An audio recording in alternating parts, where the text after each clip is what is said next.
So parliament हम देखते हैं पार्लियामेंट है क्या। सो पार्लियामेंट लेजिस्लेटिव बॉडी होती है end of union government. And इसका इम्पोर्टेंस ये है कि ये जो है कंट्रीज़ में लॉ बनाती है जिसके बेसिस पे काम करता है। तो वेस्टमिंस्टर मॉडल हम जो है British form of Parliament is the legislative body of the Union government.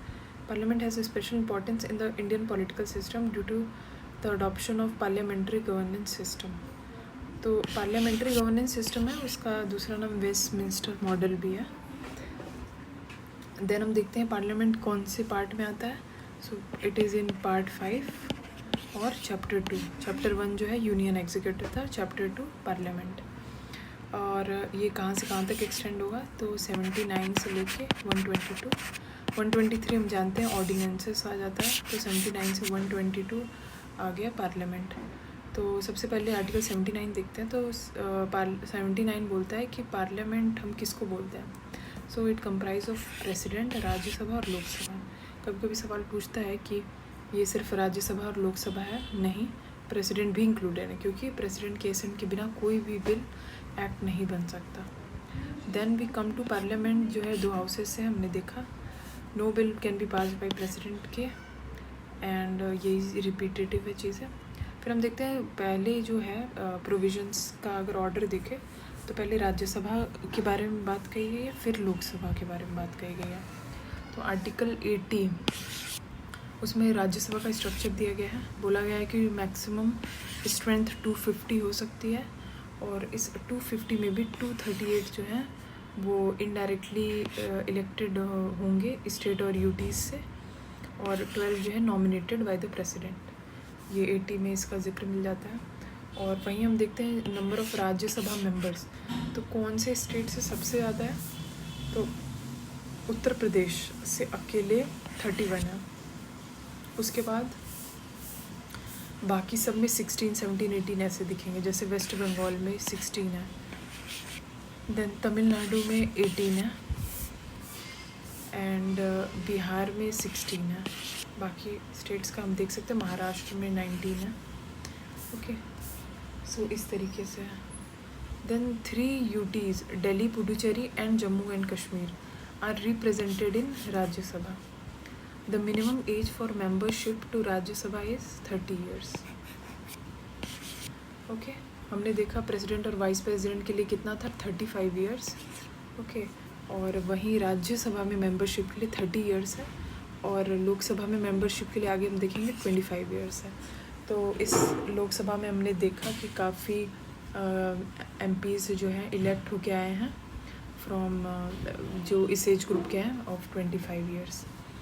Rajya Sabha को परमानेंट हाउस भी बोला जाता है, और राज्यसभा में एक मेंबर का टर्म होता है 6 ईयर्स का। ओके, और हर दूसरे साल में 1/3 ऑफ द मेंबर्स जो है रिटायर हो जाते हैं। सो नेक्स्ट हम देखते हैं राज्यसभा से ही related.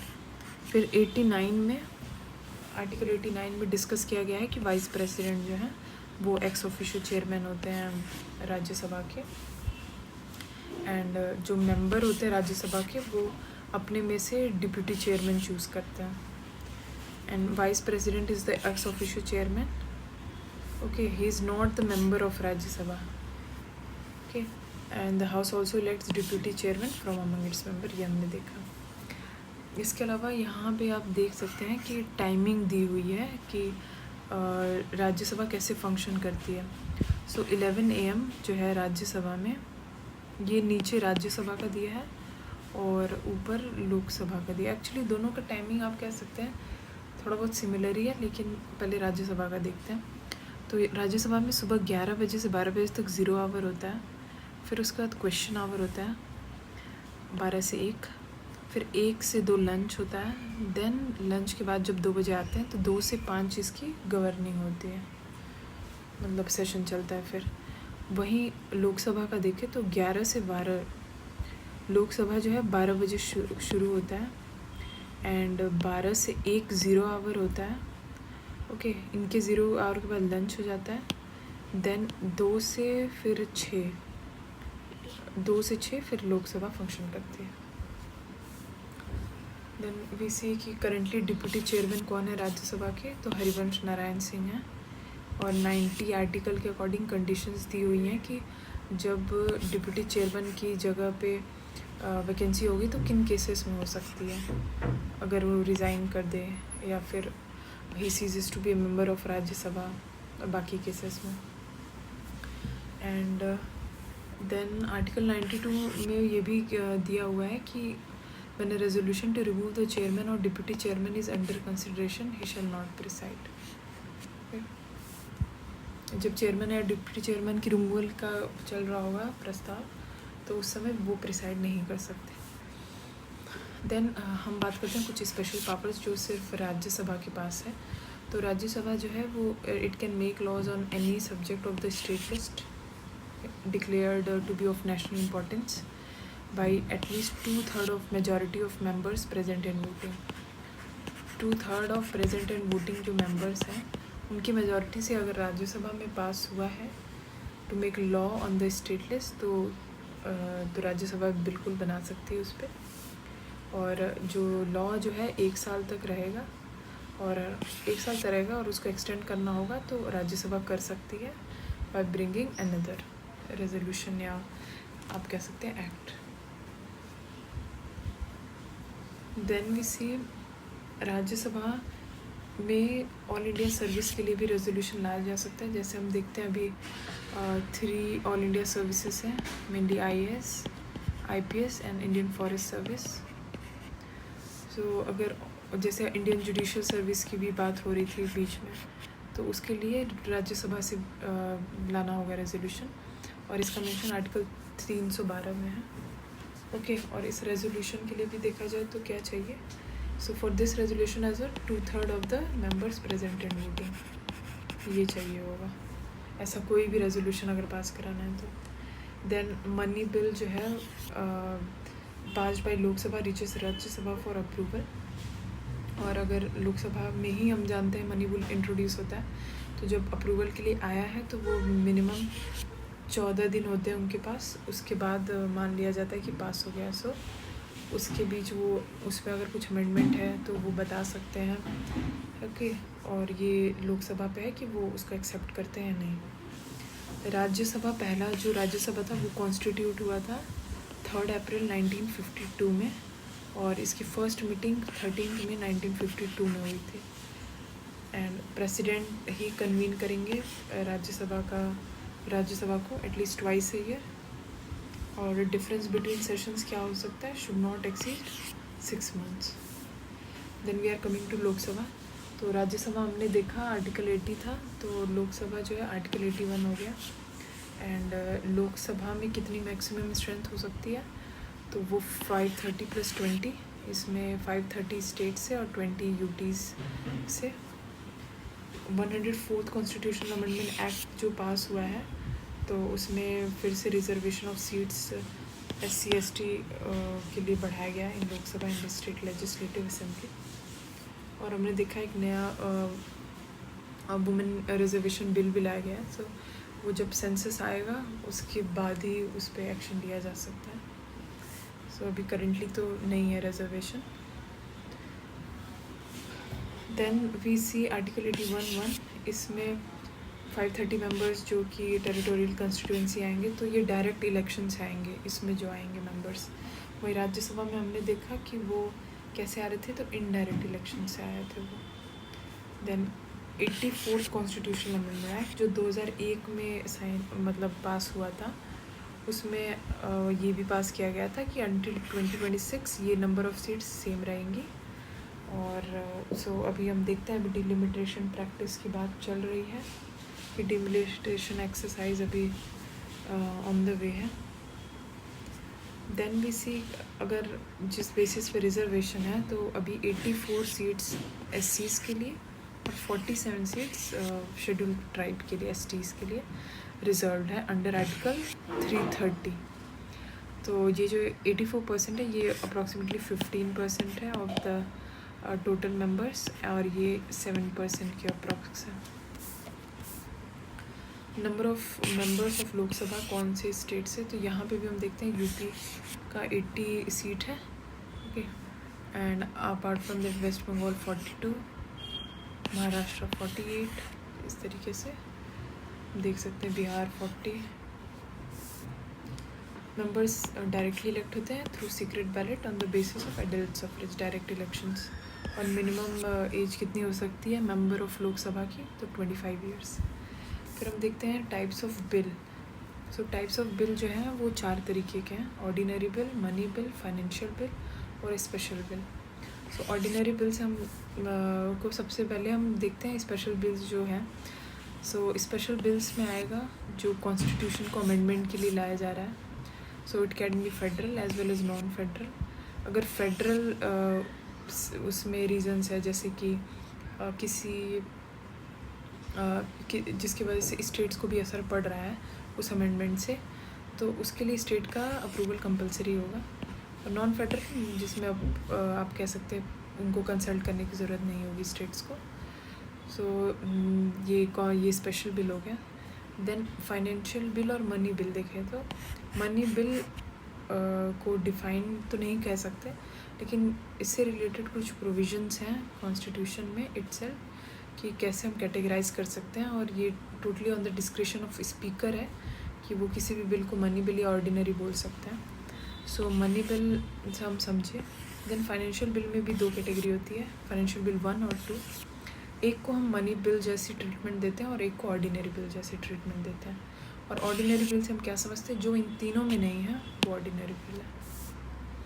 Then we come to Lok Sabha, temporary house है और इसकी टर्म 5 ईयर्स है, और प्रेसिडेंट जो है इसके टर्म से पहले डिसॉल्व कर सकते हैं इफ़ ही फाइंड्स कि देयर इज़ नो लीडर और द काउंसिल ऑफ मिनिस्टर्स और the government has lost its confidence in the house.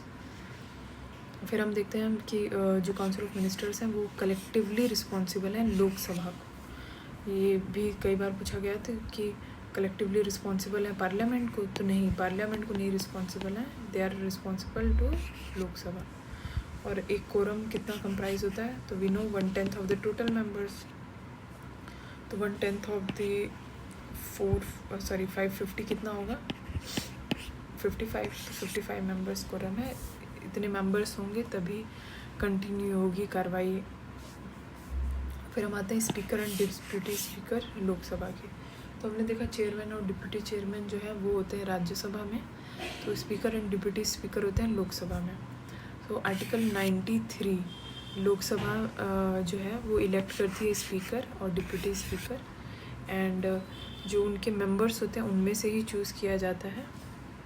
Apart from it आप देख सकते हैं रेजिग्नेशन की भी बात कही गई है। तो रेजिग्नेशन ऑफ स्पीकर और deputy speaker by writing under their hand, speaker may submit his resignation to deputy speaker and they can be removed by a resolution passed by majority of all members of Lok Sabha। मतलब simple majority से हटाया जा सकता है speaker को, और इसके लिए 14 डे इन एडवांस नोटिस होनी चाहिए।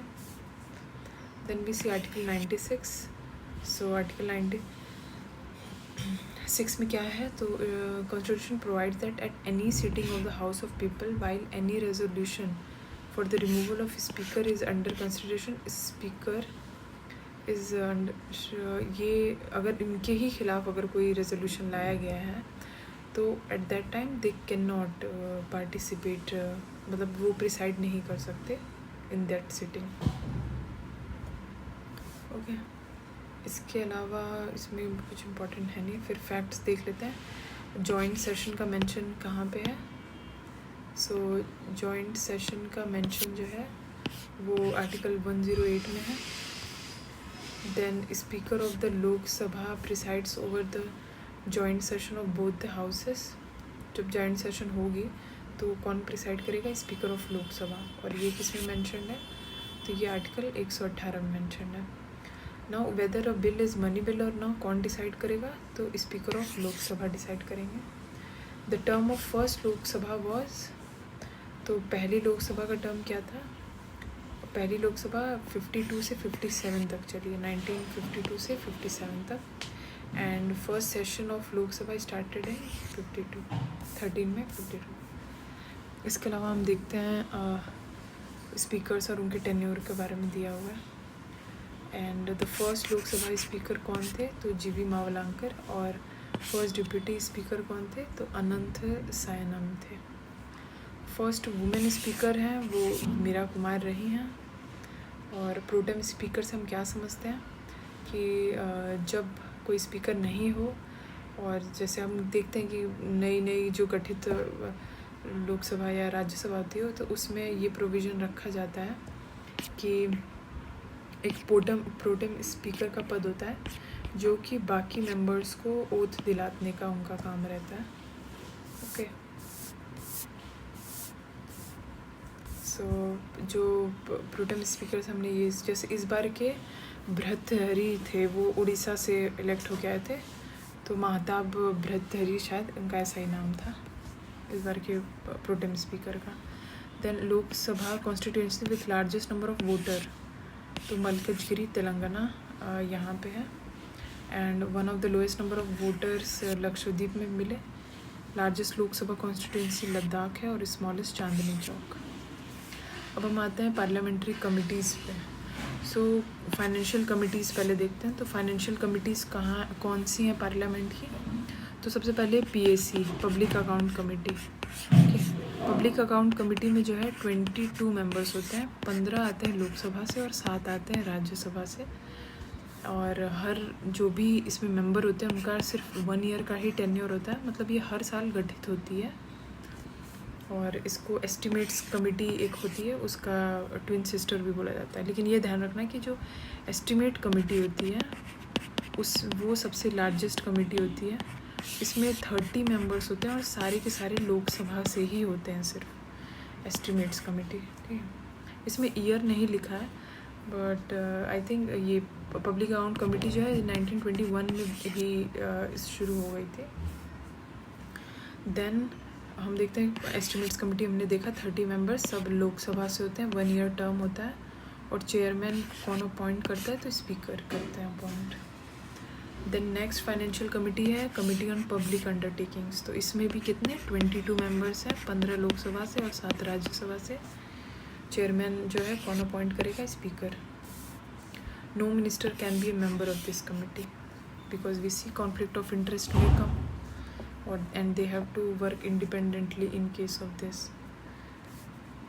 Then next is 0 hour। तो हमने देखा कि जब पार्लियामेंट गठित हो रहा था तो सबसे पहले क्वेश्चन आवर हुआ, फिर 0 आवर हुआ।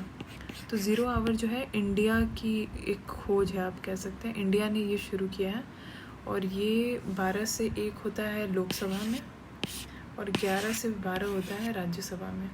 तो इसमें कोई भी मैटर पे डिस्कस हो सकता है। इसका crucial matters are raised by members, ये ध्यान रखना कि 0 hour. Then we come to starred questions and unstarred question. So देखिए, स्टार्ट क्वेश्चंस वो हो गए जिनके आंसर जो है तुरंत चाहिए। तो जिसके आंसर तुरंत चाहिए तो वो ओरली ही पूछे जाएंगे। Okay, so they are answered. जो स्टार्ट क्वेश्चंस होते हैं उनको ओरली आंसर किया जाता है। और अगर सोचिए कोई अगर जवाब दे रहा है तो क्रॉस क्वेश्चनिंग भी हो सकती है ना। तो उसको अगर किसी ने ओरली आंसर दिया है तो आप फिर से उनसे सब्सिक्वेंट सेट ऑफ आर्गुमेंट्स भी हो सकते हैं। वहीं अनस्टार्ट क्वेश्चन जो होते हैं उनके राइटिंग में आंसर मिलता है।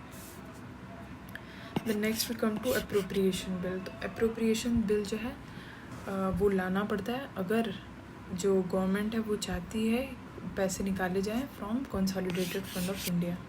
ओके, फंड्स निकालने के लिए to be withdrawn from consolidated fund of India appropriation bill लाना ज़रूरी है। और इसमें इंक्लूडेड है demand for a grant for weighted expenditure on accumulated funds. Then financial bill क्या है? फाइनेंशियल बिल में revenue bills which are related to revenue and expenditure, उसको फाइनेंशियल बिल बोलते हैं। और फाइनेंशियल बिल का मेंशन आर्टिकल 117 में। अब हम आते हैं मनी बिल पे। तो मनी बिल से हमने देखा कि इसमें हमारे कॉन्स्टिट्यूशन में प्रोविजंस हैं जिसके आधार पे हम बता सकते हैं कि मनी बिल है या नहीं। तो आर्टिकल 110 उसमें डिस्क्राइब्ड है कि अगर इस कैटेगरी में कोई बिल पड़ता है related to finance, withdrawing money from consolidated fund of India, तो it can be termed as a money bill and they are introduced in Lok Sabha only.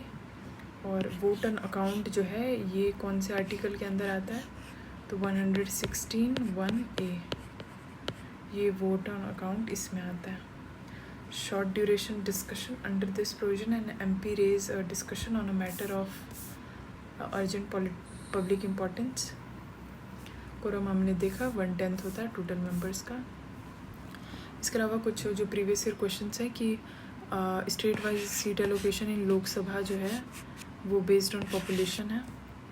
Then 545 strength कर दी गई थी लोकसभा की in the 31st constitutional amendment act. So revise किया गया था इनका strength in 31st constitutional amendment act. Maximum representation कितना ये हो सकता है यूटी से, तो हमने देखा था 530 + 20, 530 from states, 20 from UTs. Then maximum expenditure limit जो कि पार्लियामेंट्री इलेक्शंस में कर सकता है in a constituency by a candidate up to 95 lakh. But ये थोड़ा क्वेश्चनेबल है क्योंकि ये रिवाइज होते रहता है एंड ये ध्यान देने वाली बात है कि एक कैंडिडेट पे होता है कि वो कितना मैक्सिमम एक्सपेंडिचर कर सकता है, लेकिन पार्टी की कोई लिमिट नहीं है। तो इस वजह से इसको बहुत इरेलेवेंट माना जाता है क्योंकि पार्टी की एक्सपेंडिचर लिमिट भी होनी चाहिए। Then in India Lok Sabha speaker जो है वो चूज़ किए जाते हैं and speaker oath of office नहीं लेते हैं, वो oath as a member of parliament ही लेते हैं। Then money bill can not be introduced in Rajya Sabha and जो MP की सीट है वो वेकेंट डिक्लेयर हो सकती है if he remains absent for continuous period of 2 months 60 days।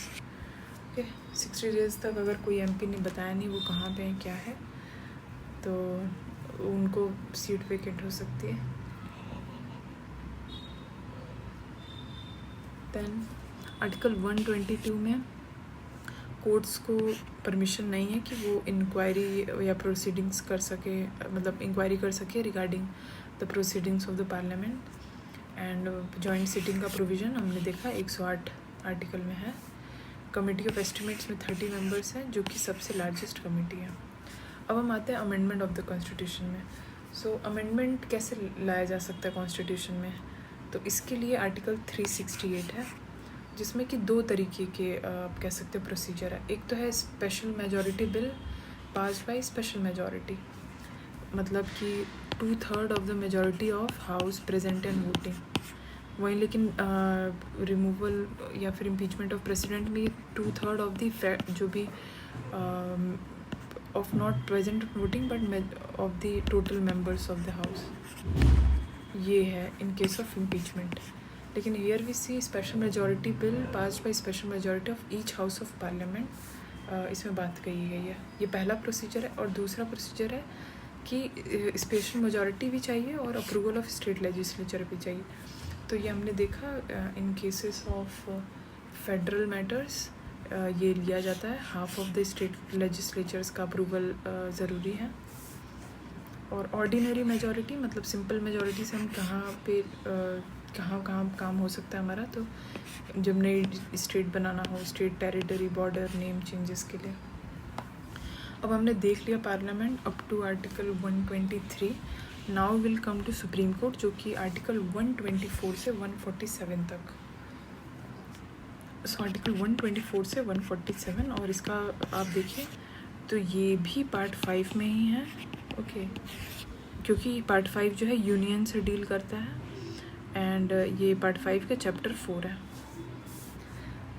ये हमारा जो जस्टिस सिस्टम कैसा है, इंटीग्रेटेड है, मतलब कि आप सबऑर्डिनेट या फिर डिस्ट्रिक्ट कोर्ट से जाएंगे, फिर हाई कोर्ट जाएंगे, फिर सबसे सुप्रीम कोर्ट जाएंगे। तो ये इंटीग्रेटेड एक है।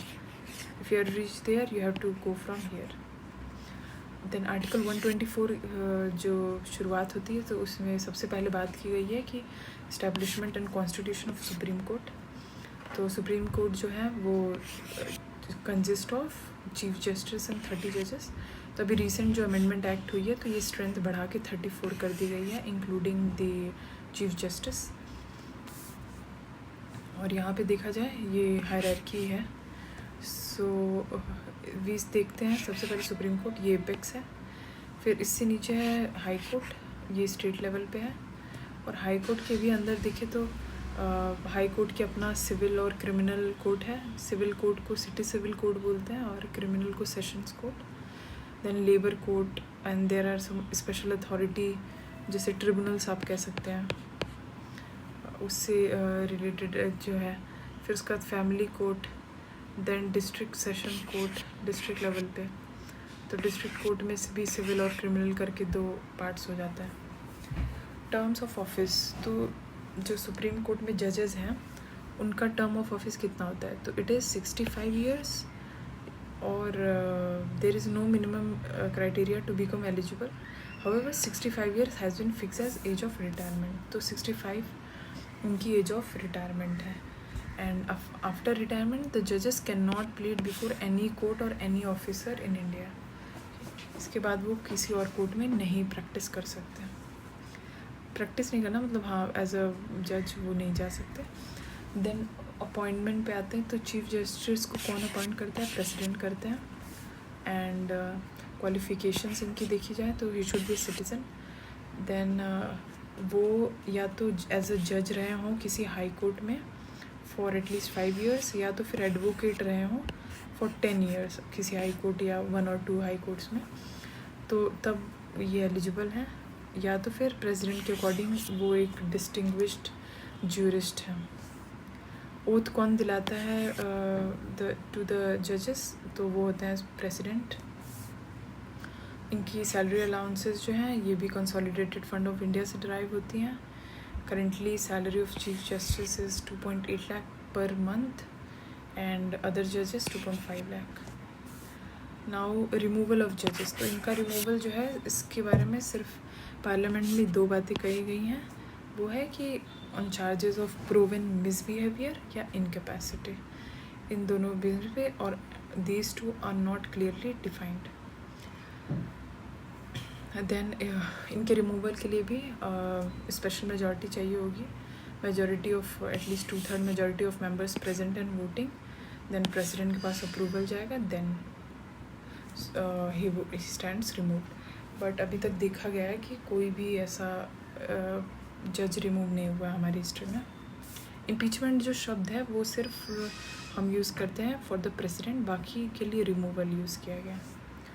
Now coming two powers and jurisdiction of supreme court, तो सुप्रीम कोर्ट की क्या पावर्स हैं, ज्यूरिसडिक्शन है।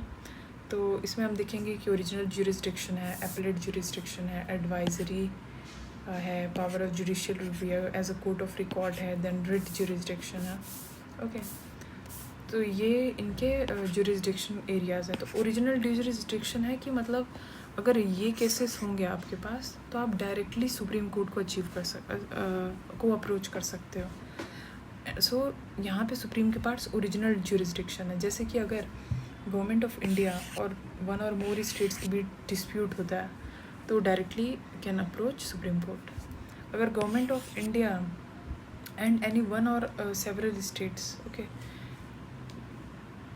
के बीच हो तब भी जा सकते हैं, और dispute between 2 or more states हो तब भी जा सकते हैं। तो ये ओरिजिनल ज्यूरिसडिक्शन में आता है। देन एपलेट ज्यूरिसडिक्शन, सो सुप्रीम कोर्ट जो है हाईएस्ट एपलेट कोर्ट है, मतलब अपील करके आप मैक्सिमम कहाँ तक जा सकते हैं, सुप्रीम कोर्ट जा सकते हैं। सो हाईएस्ट एपलेट कोर्ट है, और ये जो है लोअर कोर्ट्स के डिसीजंस को हियर करता है। और एपलेट में भी हम देखें तो डिवाइडेड है, जैसे constitutional, civil, criminal, appeal by special permission, तो ये एपलेट में आ जाएंगे। देन एडवाइजरी ज्यूरिसडिक्शन, सो हमने देखा पहले भी कि प्रेसिडेंट जो है एडवाइस ले सकते हैं सुप्रीम कोर्ट से। ओके, सो ये आर्टिकल 143 में आ गया। Then judicial review, under article 137 supreme court reconsider कर सकती है अपने खुद के ही जजमेंट्स। हमने देखा है प्रीवियसली कि लार्जर बेंच जो है बिल्कुल ही अलग डिसीजन सुना देती है प्रीवियस जजमेंट से। So that's a very common thing, और that is why it has the power to review its own judgment. Then court of record है, मतलब कि जो भी इनके वर्डिक्ट हैं सुप्रीम कोर्ट के वो एक्सेप्टेड हैं हर समय as a record and evidence in other courts as well. तो court of record high court और सुप्रीम कोर्ट को माना जाता है। Then we come to writ jurisdiction. Writ जो है ये इशू कर सकते हैं supreme court as they are the guardian of the fundamental rights of the citizens. और इनके प्रकार हमने देखे थे फंडामेंटल राइट्स में। Then supreme court of India कब इनाग्रेट हुआ था, तो ये 28 जनवरी 1950। हमने देखा 26 जनवरी 1950 में रिपब्लिक डे मनाया गया, देन 28 जनवरी 1950 में इनाग्रेट किया गया। And then salaries of the जजेस of supreme court are determined by the parliament. Acting chief justice of India is appointed by the president. अब हमने देख लिया सुप्रीम कोर्ट। अब नेक्स्ट हाई कोर्ट है। देखिए इसमें ऑर्डर नहीं फॉलो किया गया है इसको बताते हुए, ये शायद कंटिन्यूटी में इसलिए दिया हो गया ताकि साथ साथ पढ़े तो हमें ज़्यादा समझ में आए। बट ये जो है डिफरेंट पार्ट में, ये पार्ट 6 में है। देखिए पार्ट 5 यूनियन है, पार्ट 6 स्टेट्स आएगा। ओके, स्टेट्स में भी सेम ऑर्डर शुरू होगा, जैसे कि सबसे पहले आएगा एग्जीक्यूटिव, देन स्टेट का लेजिस्लेटिव। ओके, इस तरीके से होगा, लेकिन हम इसको करते हैं हाई कोर्ट को फिर। तो हाई कोर्ट जो है ये कॉन्स्टिट्यूशन में प्रोवाइडेड है कि there shall be high court for every state. और लेकिन 7th कॉन्स्टिट्यूशन अमेंडमेंट एक्ट 1956 में ये बोला गया कि 2 और मोर स्टेट्स के लिए या यूनियन टेरिटरी के लिए एक जॉइंट हाई कोर्ट हो सकता है। जैसे हम देखते हैं कोलकाता हाई कोर्ट जो है वो अंडमान को भी कवर करता है। ओके, सो एक से ज़्यादा स्टेट या यूटी के लिए हो सकता है ये चीज़, और ये अमेंडमेंट के थ्रू लाया गया था। और इसी अमेंडमेंट के थ्रू ये भी बोला गया था कि एक गवर्नर जो है 2 या 3 स्टेट्स या यूटीज़ के लिए भी सेम हो सकते हैं। Then the matters related to the constitution, jurisdiction and powers of high courts have been dealt with articles 214 to 231 of part 6 of the constitution. तो पार्ट 6 हम जान रहे हैं स्टेट्स से रिलेटेड है और इसी में हाई कोर्ट भी है। एंड आर्टिकल 214 जो है उसमें मेंशन है, जैसे इसमें आर्टिकल 124 में मेंशन है कि सुप्रीम कोर्ट होना चाहिए, वैसे आर्टिकल 214 में मेंशन है कि हाई कोर्ट होना चाहिए फॉर ईच स्टेट। देन 231 में parliament can by law establish a single high court for 2 or more states and union territories. Then high courts देखा जाए तो हम यूपी का देख लेते हैं कि इलाहाबाद है, और ये कब बना था, 1866 में बना था। और उत्तर प्रदेश का देखें तो प्रिंसिपल बेंच प्रयागराज में है, और इसकी एक लखनऊ बेंच भी है। देन ये भी ध्यान देने वाली बात है कि हमें ये नहीं समझना है कि जो चीफ जस्टिस हैं हाई कोर्ट के या अदर जजेस हैं उनको अपॉइंट प्रेसिडेंट करते हैं, ना कि गवर्नर। ठीक है, इसलिए ध्यान रखना है। और ये कोलेजियम जो बनती है जिसमें कि चीफ जस्टिस होते हैं और कुछ सीनियर जजेस होते हैं, तो उनके बेसिक के रिकमेंडेशन पे वो प्रेसिडेंट को जाती है, then he approves that. Okay, based on that appointment is done. Different high courts have a different number of जजेस। ओके, और वो कौन डिटरमाइन करता है, प्रेसिडेंट डिटरमाइन करते हैं कि कितने होने चाहिए। हाई कोर्ट जजेस आर एडमिनिस्टर्ड द ओथ, कौन दिलाता है इनको ओथ, तो गवर्नर ऑफ द स्टेट। और इनकी रिटायरमेंट की एज कितनी है, 62 ईयर्स है। और वहीं सुप्रीम कोर्ट में हमने देखा 65 ईयर्स। और अंडर आर्टिकल 215 ये भी कोर्ट ऑफ रिकॉर्ड है। और करेंटली इंडिया में 25 हाई कोर्ट्स हैं। जो हाई कोर्ट सबसे पहले बना था वो कलकत्ता, बॉम्बे और मद्रास में बना था 1862 में। देन प्रयागराज वाला हमने अभी ऊपर देखा था 1866 में बना था। अब इनके पावर्स में आते हैं हाई कोर्ट में, तो इनके पास भी ओरिजिनल जुरिस्डिक्शन होती है इन केसेस ऑफ अगर इलेक्शन डिस्प्यूट हो रहा है एमपी और मतलब मेंबर ऑफ पार्लियामेंट और स्टेट लेजिस्लेचर के इलेक्शंस में, तो इनके पास डायरेक्ट ओरिजिनल जुरिस्डिक्शन है।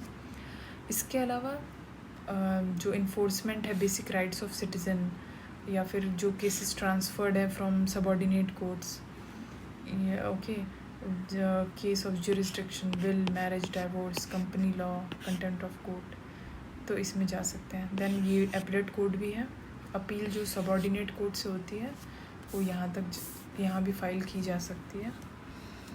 देन इनको कौन से अंडर रिट इशू करने का प्रोविज़न है, तो अंडर आर्टिकल 226। वहीं आर्टिकल 32 सुप्रीम कोर्ट के लिए है, आर्टिकल 226 ये हाई कोर्ट को प्रोवाइड करती है रिट। और हम देखते हैं इनका रिट का जो एरिया है वो वाइडर है देन सुप्रीम कोर्ट, इसलिए क्योंकि सुप्रीम कोर्ट जो है वो सिर्फ फंडामेंटल राइट्स के केस में करती है, लेकिन ये फंडामेंटल राइट्स के अलावा भी कर सकते हैं। एंड कुछ जो क्वेश्चंस पूछे गए हैं कि नंबर ऑफ़ जजेस कौन डिसाइड करते हैं हाई कोर्ट में, तो वो प्रेसिडेंट करते हैं।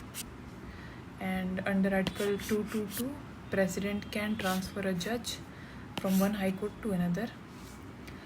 पेंशन जो है रिटायर्ड हाई कोर्ट जज की वो कंसोलिडेटेड फंड ऑफ इंडिया से होती है, लेकिन जो सैलरी होती है उनकी वो कंसोलिडेटेड फंड ऑफ स्टेट से डराइव होती है।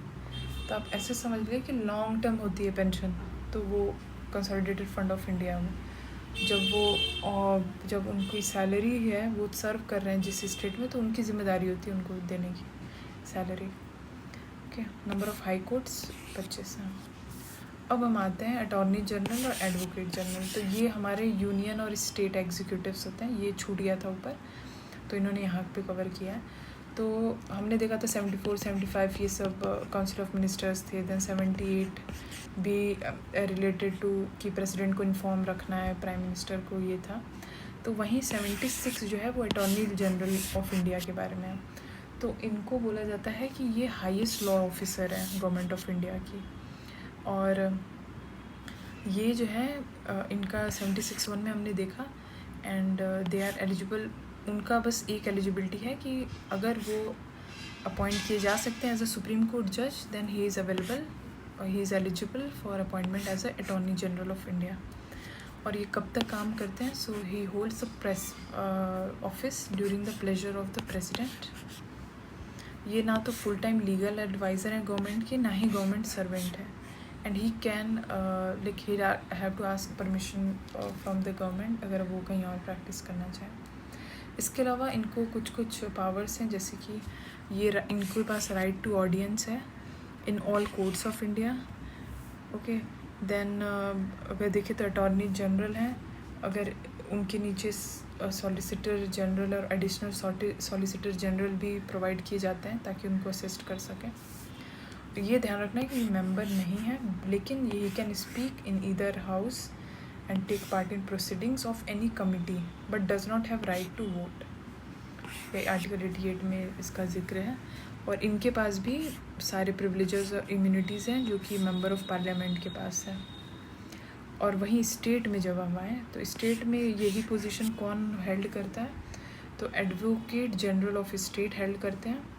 और इनको आर्टिकल 165 के तहत ये मिला है, ये कह सकते हैं सुप्रीम लॉयर ऑफिसर हैं स्टेट के। कब तक काम करेंगे ये? Until the pleasure of governor. और ये भी एम्पावर्ड हैं to hear in any court of the concerned state. He can also attend and address the proceedings but can not vote. He performs all legal functions assigned by the governor. Then next we see controller and auditor general. So ये भी एक important post है government of India के अंदर, और इनको auditing और accounting का रिस्पॉन्सिबिलिटी मिला है। और ये स्टेट और यूनियन दोनों के लिए ऑडिटिंग का काम करते हैं। So he is also known as the protector of public money. कौन अपॉइंट करता है इनको? तो प्रेसिडेंट अपॉइंट करते हैं। और इनकी रिटायरमेंट का देखा जाए तो 6 years या फिर 65 years, जो भी जल्दी है, तो basis on that he is retired.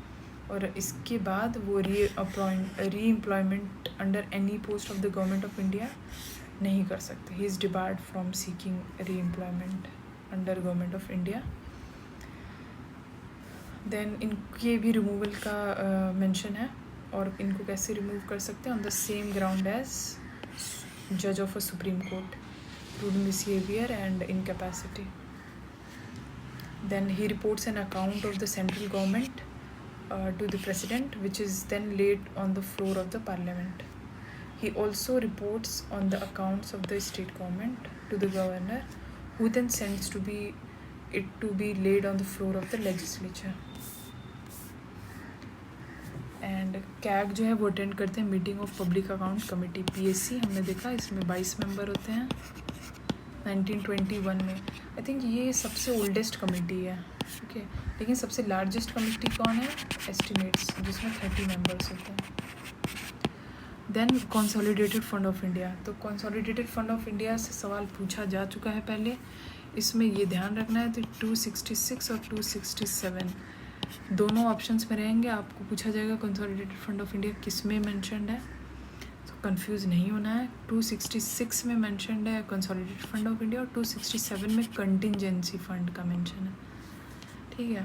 तो 266 में प्रोविज़न है रिगार्डिंग बोथ 266(1) और 266(2). एक में पब्लिक अकाउंट की बात की गई है और एक में कंसोलिडेटेड फंड ऑफ इंडिया की बात करी गई है। हमने देखा कि अप्रोप्रिएशन बिल लाना पड़ता है अगर विड्रॉ करना है कंसोलिडेटेड फंड ऑफ इंडिया से। एंड क्या एक आइटम ऑफ एक्सपेंडिचर हो सकते हैं with in the consolidated fund of India. तो मोस्टली देखेंगे salary allowances of higher officials दिया हुआ है इसमें, और कैप की भी salary and other things are given here. Then contingency हमने देखा आर्टिकल 267 के अंदर है, और स्टेट्स भी अपना क्रिएट कर सकते हैं कंटिजेंसी फंड, और ये किस एक्ट के थ्रू हुआ था? तो contingency fund of India act 1950। Now we come to state executive. तो पार्ट 5 में यूनियन था, तो पार्ट 6 में स्टेट था, तो स्टेट एग्जीक्यूटिव हमारा पार्ट 6 में ही आएगा। And will see quickly, will go through सारी स्टेट एग्जीक्यूटिव। ओके, तो स्टेट एग्जीक्यूटिव में कौन कौन आएगा? गवर्नर आएंगे, चीफ मिनिस्टर आएंगे, council of ministers, advocate general और गवर्नर, कॉन्स्टिट्यूशनल हेड, ये सभी आएंगे। And governor of the state कौन होगा? गवर्नर जैसे प्रेसिडेंट जो है हाईएस्ट कह सकते हैं हेड ऑफ यूनियन एग्जीक्यूटिव है, वैसे ही ये है हेड ऑफ स्टेट एग्जीक्यूटिव, और इनके ही नाम पे सारे एग्जीक्यूटिव पावर्स दिए जाएंगे। आर्टिकल 153 जो है वो कहता है कि state has a governor as a constitutional head. Okay, और under article 153 a person can be appointed as constitutional head of more than one state simultaneously.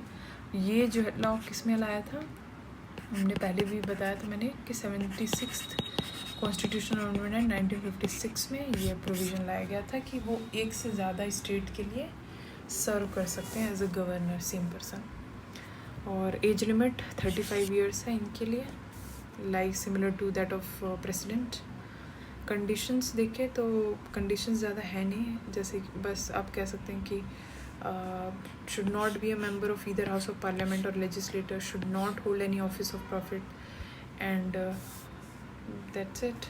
फिर appointment and terms of office देखते हैं, तो इनकी अपॉइंटमेंट प्रेसिडेंट करेंगे, and he holds the office during the pleasure of president. He may resign at any time he want to the president. इनकी salary तो 3,50,000, and he may also be given an additional salary as determined by order of president. Then no arrest or criminal action can be issued against the government during his tenure. During his tenure he cannot be arrested और criminal action नहीं issue किया जा सकता। इसके अलावा हम देखते हैं कि लेफ्टिनेंट गवर्नर की पोस्ट होती है इन दीज यूटीज, ठीक है, जैसे Delhi, Puducherry, Andaman and Nicobar islands, Jammu and Kashmir, Ladakh, इन जगहों पे गवर्नर नहीं लेफ्टिनेंट गवर्नर की पोस्ट होती है। Okay, then governor of Punjab is the administrator of Chandigarh. Power and functions देखें तो he appoints the chief minister and he appoints the chairman and members of State Public Service Commission. He can be removed only by the president. He appoints vice chancellors of state universities. Governor appoints advocate general of state. Then act as a representative of the president at the time of president's rule. And he nominates 1/6 of the total members of the state upper house, that is legislative council. तो 1/6 member को nominate करते हैं। फिर हम देखते हैं कौन से फील्ड में, तो एजुकेशन, लिटरेचर, नॉमिनेशन नहीं बेसिस पे होगा। Then we come to legislative powers. Legislative powers of governor, तो कोई भी बिल है इनके असेंट के बिना पास नहीं हो सकता है स्टेट लेजिस्लेचर में। He is part of the state legislator. Then article 213 में क्या दिया है कि अगर जो ऑर्डिनेंस की पावर 123 में थी फॉर द प्रेसिडेंट, वही 213 में है फॉर द गवर्नर। ओके, जो प्रोमलगेशन ऑफ ऑर्डिनेंसेस है वो देखते हैं हम, वही है 213 में। देन ये ऑर्डिनेंस जो है लैप्स हो जाएगा अगर 6 हफ्ते के अंदर अंदर आफ्टर रीअसेंबली पास नहीं हुआ तो। And the governor can send back bill to state legislator for reconsideration अगर वो मनी बिल नहीं है तो। देन आर्टिकल 200 के अंदर गवर्नर जो है गिव एसेंट देंगे, या तो विथ होल्ड कर सकते हैं या तो रिजर्व कर सकते हैं फॉर कंसिडरेशन ऑफ प्रेसिडेंट। मतलब इनके पास आप देखिए तो एक एक्स्ट्रा वीटो है कि वो बिल को रिजर्व कर सकते हैं for the president. Then coming to judicial powers, तो इनके पास भी जुडिशियल पावर्स है कि वो पार्डन, रिप्रीव और रिस्पाइट प्रोवाइड कर सकते हैं इन सर्टेन ऑफेंसेस जो कि स्टेट लॉ में आते हैं। एंड लेकिन कैपिटल पनिशमेंट का इनको इजाज़त नहीं है। Governor does not have power to pardon in respect to order pass by army court. इनके फाइनेंशियल पावर्स में देखें तो कोई भी मनी बिल इनके प्रायर कंसेंट के बिना इंट्रोड्यूस नहीं किया जा सकता। एनुअल फाइनेंशियल स्टेटमेंट जो है गवर्नर सबमिट करते हैं to the legislature every financial year. And then he constitute state finance commission every 5 years। बाकी इमरजेंसी पावर्स में हम देखते हैं कि जब प्रेसिडेंट रूल लगता है तो he is the representative of the president in the state. Okay, now coming to the next state executive जो कि हैं चीफ मिनिस्टर। तो ये हेड होते हैं काउंसिल ऑफ मिनिस्टर्स जिनको अपॉइंट करते हैं governor. And he is responsible like collectively जो काउंसिल ऑफ मिनिस्टर्स होती है स्टेट की वो रिस्पॉन्सिबल होती है। सिमिलर लाइन पे हम देख रहे हैं ये चल रहा है। बस कुछ एक्ट्स देख लेना है कि देखिए एक्ट्स जो है तो कभी ज़रूरी नहीं है कि एकदम एग्जैक्ट आपको पता ही हो, लेकिन एक रेंज तो पता होना चाहिए। जैसे इसमें देख लीजिए हम 160s में अभी चल रहे हैं, तो मतलब कि ये स्टेट से डील कर रहा होगा और स्टेट एग्जीक्यूटिव से डील कर रहा होगा। अब हम आते हैं स्टेट लेजिस्लेचर पे। ठीक है, तो स्टेट लेजिस्लेचर जैसे हमने पार्लियामेंट देखा, तो स्टेट लेजिस्लेचर पे आते हैं। ये किससे कंप्राइज होगा, तो इसमें गवर्नर और house of state legislator. Okay, mostly states में बस एक ही हाउस रहती है। कुछ 6 to 7 स्टेट्स में 2 हाउसेस हैं तो उनके लिए अलग है, लेकिन बाकी कहें तो गवर्नर और जो हाउस स्टेट असेंबली है उसके अलावा अगर कहीं पे काउंसिल है तो वो भी इंक्लूडेड कंप्राइज करते हैं हमारे स्टेट लेजिस्लेटर। और जो 6 स्टेट्स हैं जहाँ पे 2 हाउसेस हैं वो हैं आंध्र प्रदेश, तेलंगाना। ऐसे याद कर सकते हैं, आंध्र प्रदेश तेलंगाना एक दूसरे से बने थे, मतलब एक ही दूसरे में पहले एक ही स्टेट थे। Then we come to UP, Bihar, then Karnataka, Maharashtra, इन 6 स्टेट्स में है।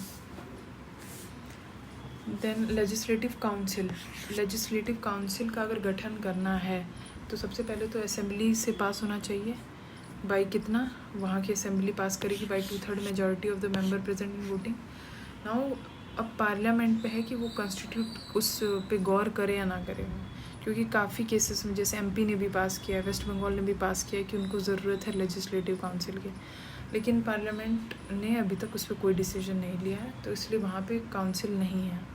तो आर्टिकल 169 जो है वो इसकी बात करता है कि पार्लियामेंट में कॉन्स्टिट्यूट और dissolve legislative council. Legislative council मतलब जो अपर हाउस है। एंड लेजिस्लेटिव काउंसिल की स्ट्रेंथ जो है should not exceed more than 1/3 of the total members जो कि लेजिस्लेटिव असेंबली में है, या तो 40। ओके, 1/3 से ज़्यादा नहीं होना चाहिए, 40 जो भी सबसे कम है उसके हिसाब से। लेजिस्लेटिव काउंसिल अगर बनेगी तो वहाँ पे परमानेंट हाउस होगी, वो 30 years उसकी एज लिमिट होगी, और इसमें भी हर 2 साल पे 1/3 मेंबर्स रिटायर्ड हो जाएंगे और 6 year की मेंबरशिप होगी।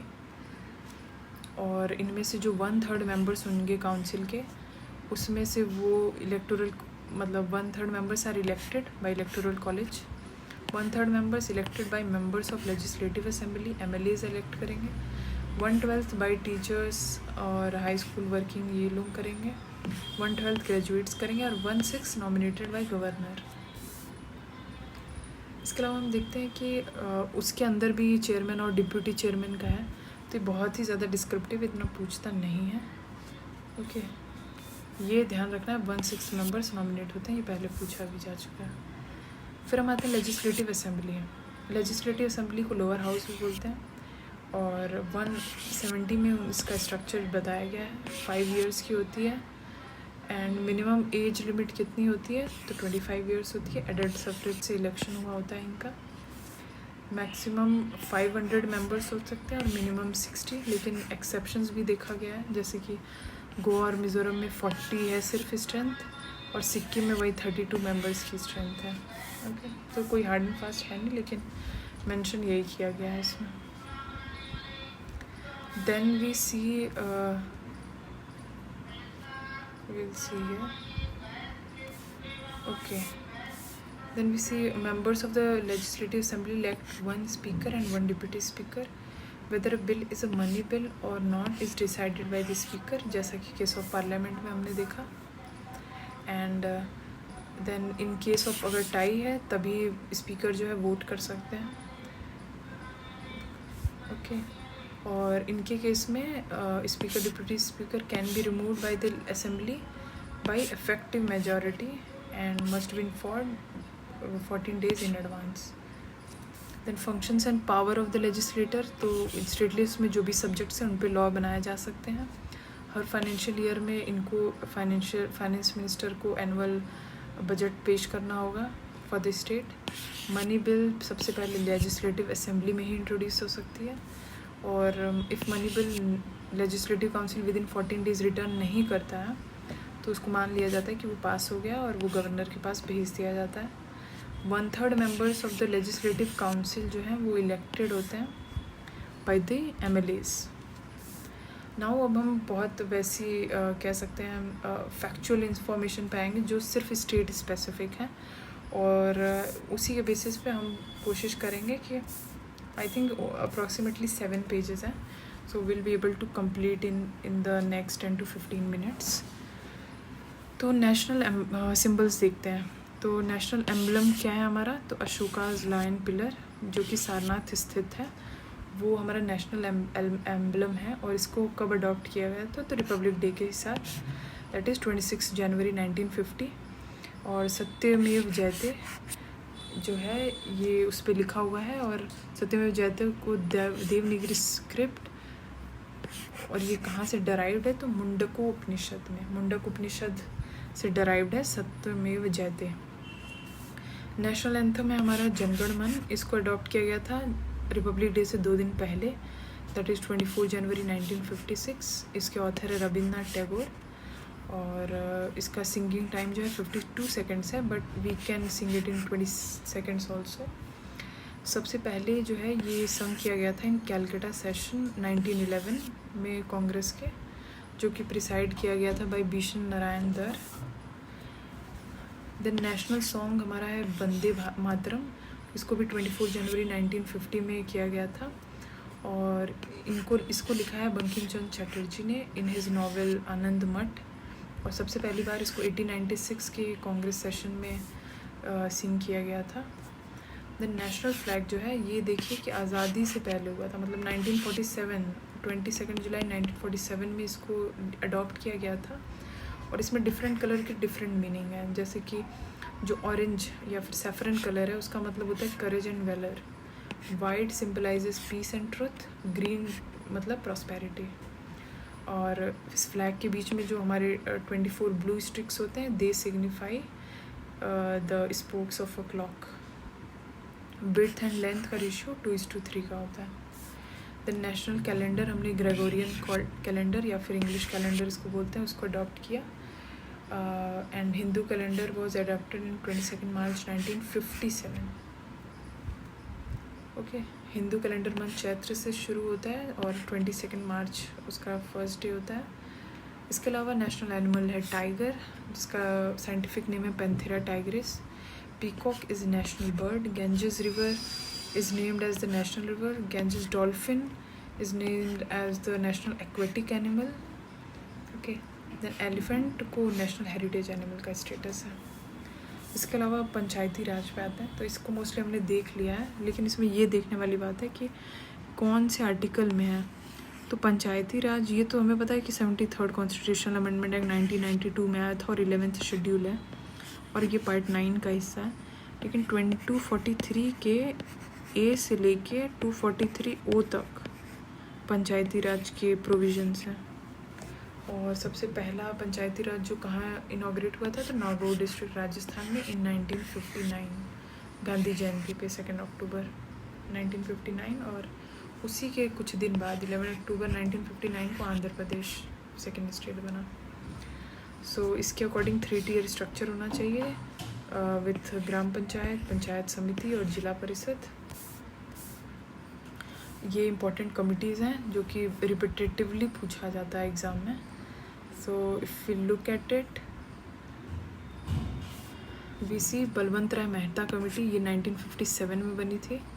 अशोक मेहता कमेटी 1977 में बनी थी।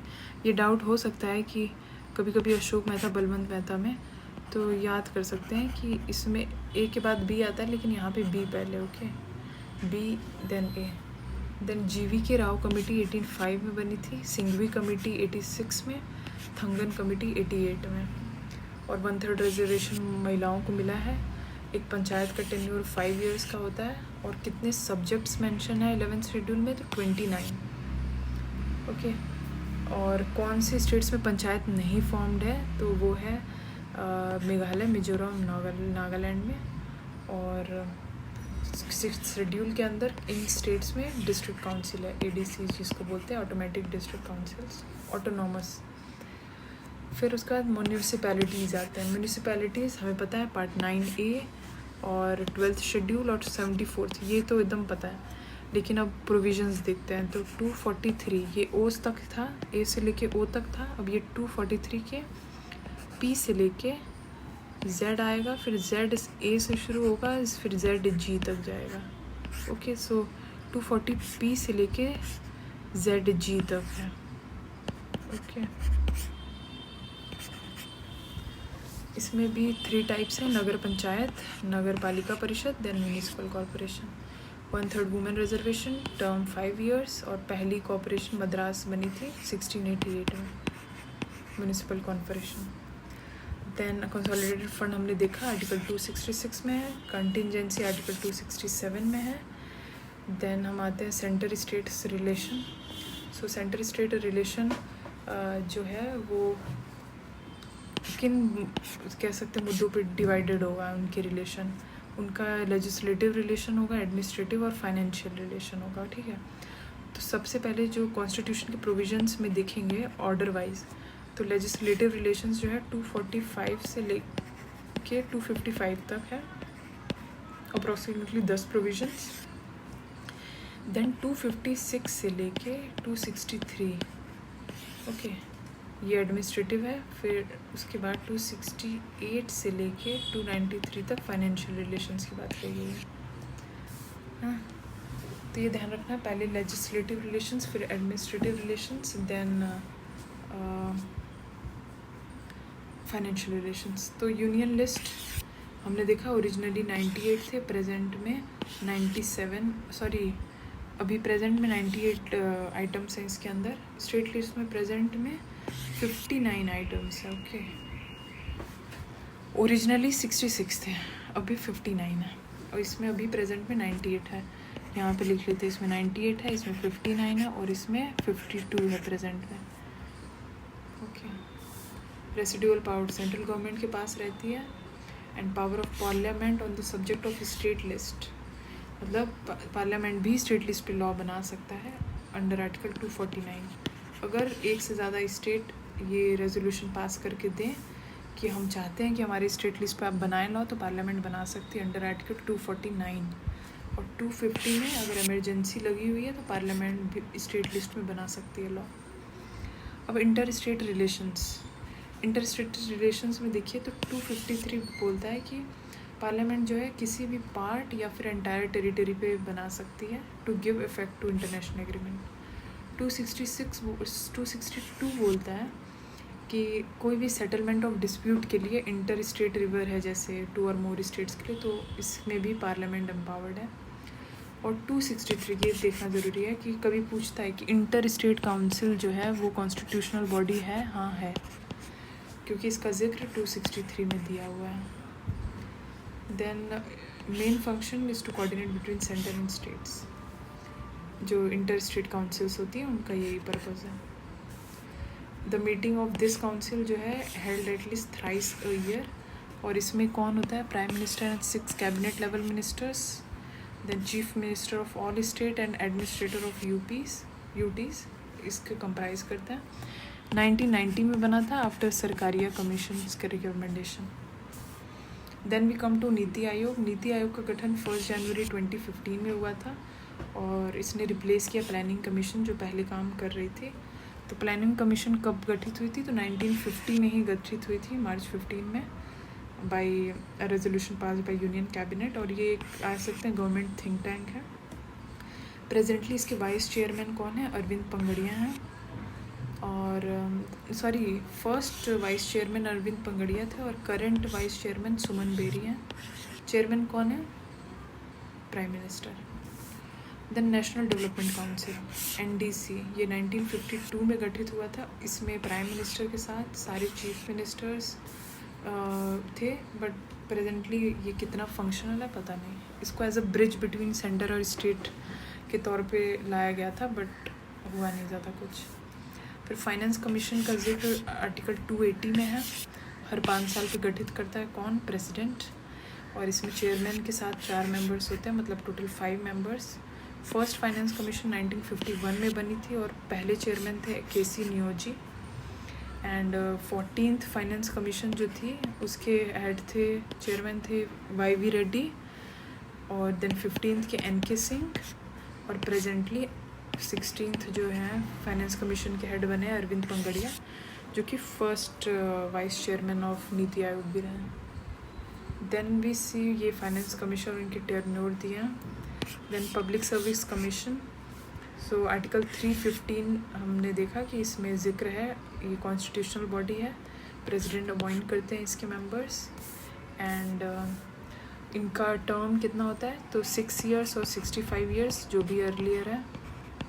ओके, इनको कौन से ग्राउंड पे रिमूव कर सकते हैं? तो on grounds of misbehaviour, and supreme court prepares an inquiry report and recommends removal. Then we see chairman and members of state public service commissions are appointed by respective governors. इनका लेकिन जो state public service commission है उनका 6 year या 62 years होता है। Joint public service commission बनाया जा सकता है अंडर आर्टिकल 315। तो JPSC जो है लेकिन स्टैट्यूटरी बॉडी है, ओके, ये कॉन्स्टिट्यूशनल बॉडी नहीं है अगर कोई JSPSC बनता है तो। फिर इलेक्शन कमीशन, ये पार्ट 15 में मेंशन्ड है, और आर्टिकल 324 से लेके आर्टिकल 329 तक के आर्टिकल्स इसको कवर करते हैं। प्रेजेंटली चीफ इलेक्शन कमिश्नर और 2 अदर इलेक्शन कमिश्नर्स हैं जो कि अपॉइंट किए जाते हैं प्रेसिडेंट के द्वारा। हमने देखा इस बार नए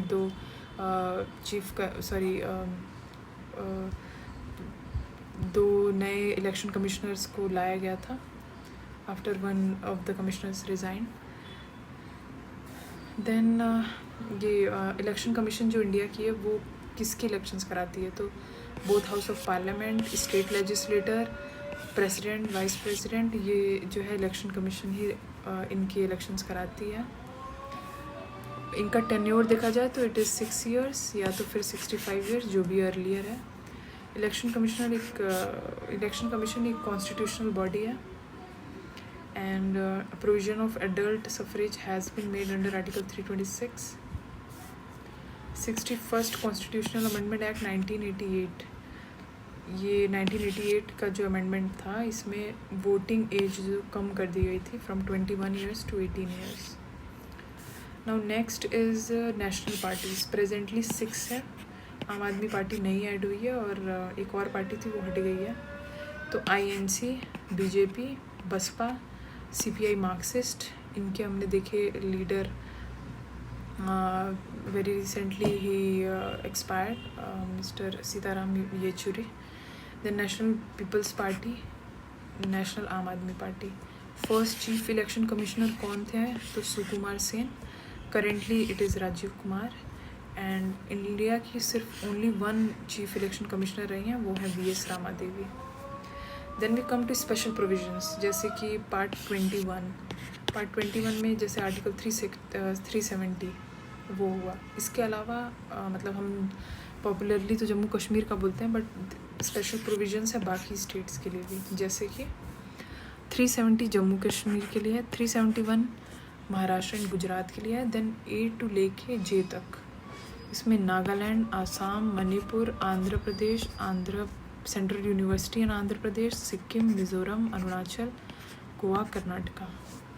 तो इसको आप पॉज करके एक बार याद कर सकते हैं. मेरे को कोई न्यूमोनिक इतना सूटेबल भी नहीं लगा, और आई डोंट थिंक सो इतना याद भी हो सकता है किसी को. It is humanly not possible. Then important constitutional amendments, ये इम्पॉर्टेंट है एग्ज़ाम के नज़र से देखें तो. कुछ जो कॉन्स्टिट्यूशनल अमेंडमेंट्स रहे हैं वो है फर्स्ट अमेंडमेंट एक्ट, इसमें 9th शेड्यूल लाया गया था. देन 7th 1956 में लाया था, जिसमें स्टेट्स को पार्ट ABC के बजाय 14 स्टेट्स और 6 UTs में डिवाइड कर दिया गया था. देन जो इम्पोर्टेंट होगा वो देख लेते हैं थोड़ा, क्योंकि इसमें बहुत रिपीटेटिव इन्फॉर्मेशन भी दी है. तो 67 में देखा सिंधी लैंग्वेज, 69 में ऑटोनॉमस स्टेट्स की बात कही गई थी. Then 31st amendment act, 36 42nd amendment act, इसको मिनी कॉन्स्टिट्यूशन भी बोला जाता है. इसमें सोशली सेकुलर और इंटीग्रिटी ऐड हुआ था, फंडामेंटल ड्यूटीज़ ऐड हुई थी, and president was compelled to accept the advice of cabinet. वही 44th में जो आप जितने रॉन्ग्स किए थे उसको करेक्ट किया गया, और कंसिडरेशन का ऑप्शन रखा गया. Internal disturbance,